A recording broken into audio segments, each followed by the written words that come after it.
If you're active or planning to become active in the practice of lucid dreaming, please heed my warning.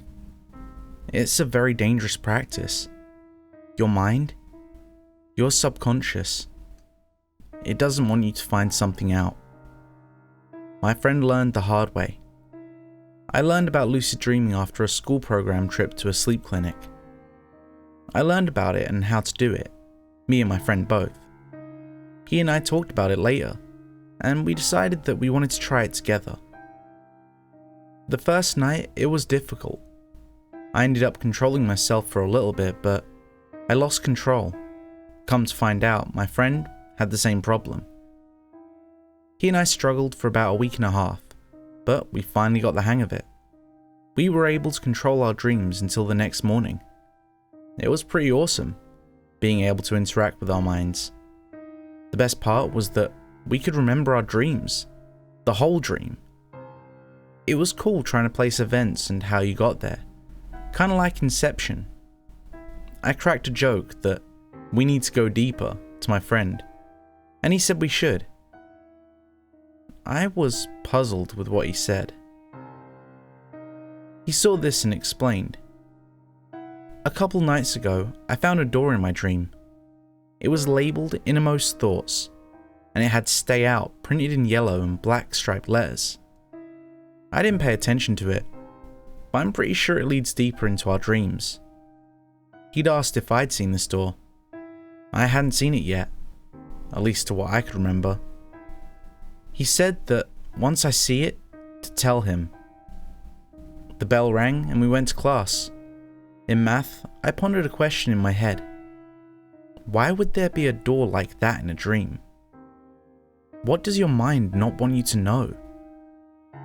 It started to scare me, but I thought maybe he imagined it. I pushed it to the back of my mind and got on with the day. It was 2 nights later, and I noticed the door, the one my friend had mentioned. I asked one of the people in my dream what it led to. The girl looked at me and said only one word, "No," and turned and ran away. I was shocked at her response, slightly worried by it. I took note of it and ran with her. The next day, I told my friend of my experience, and then he shared his. He told of how he reached for the handle and a guy slapped his hand and told him no. This was strange, I thought. He said, "Let's go in tonight." I wearily agreed. He told me not to worry about it, but I was still slightly uneasy. That night in my dream, I opened the door and slipped in there. It wasn't too bad when I entered, just some old memories, even stuff I didn't know I encountered. I got a little deeper and I felt a hand on my shoulder. I turned around and there was that girl again, except she was different, kind of twisted. Her skin was paler, she was skinnier, and she was wounded. She had a bruise on her face and a couple of cuts. Her clothing was also ripped. She looked scared even. She looked at me, waved her finger and said, "No." I then woke up. The next day, I talked to my friend. I could tell that he was slightly disturbed. He told me about his experience, which was similar to mine. Just instead of a girl, it was a guy. We decided to try and head farther into the door. I hesitantly agreed.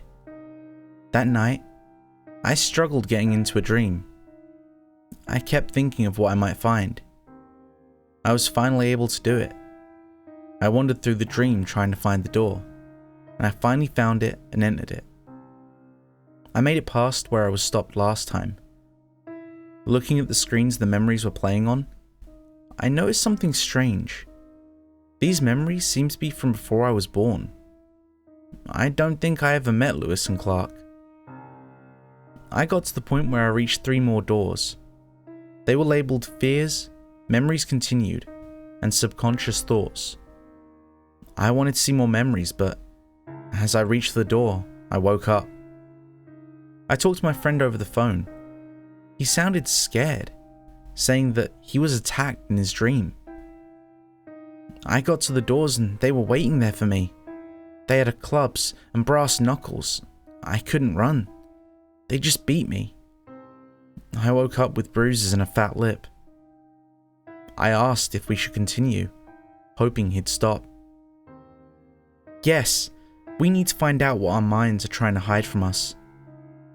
I sat there, comprehending why he might be doing this. After a couple of minutes of silence, I snapped back when he asked if I was still there. We talked for another 4 or 5 minutes, and went on with our Saturdays. That night, I couldn't get to dreaming. The fear kicked in and I thought, what if I get attacked? What if they try to kill me? Finally, after about an hour, I was able to go into the dream. I got in there and I was on a cliff. My hands and feet were tied. I turned around to see the girl. She had a huge grin on her face. She looked even skinnier this time and had blood specks. Her face had the life sucked out of it. She said in a raspy voice, "I told you no, and you didn't listen. Now you must pay." She pulled out a knife and started walking towards me, chuckling with every step. Every step she took towards me, I took back, towards the edge. I stopped right on the edge, and by the time she reached me, she was laughing as hard as she could. Then, she just pushed me, just nudged me with her shoulder, and down I fell, screaming the whole time. Just before I reached the ground, I was shaken awake. It was my mum, wondering why the hell I was screaming. I gave her a huge hug and said that it was a nightmare. I decided to go back to sleep to get my mind off it. Sunday morning, I gave my friend a call. No answer. Maybe he didn't hear me. Another try.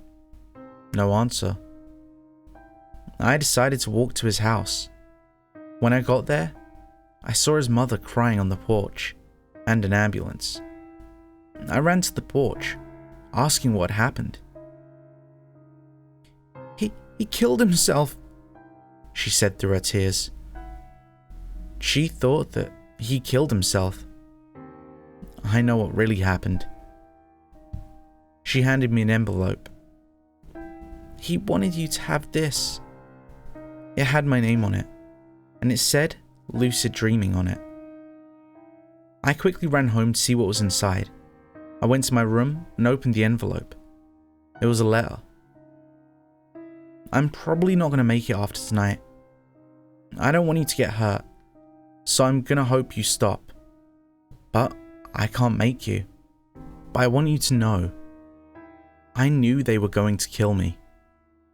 After beating me, the boy told me that if I did it again, he will kill me. He knew what was going to happen, yet he went after it. Why? I needed answers, so where better to find them than the people who came up with the question? I went into my mind that night, fairly early. I was eager to go in. Too eager, to the point that I couldn't do it for quite some time. When I finally did, it was different. It was dark, and it was snowing ash.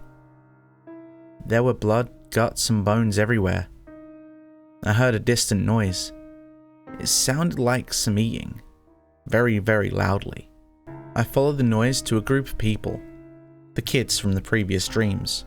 They were eating something. I stepped closer and snapped a branch or a bone, and they stopped and turned. They were horrifying.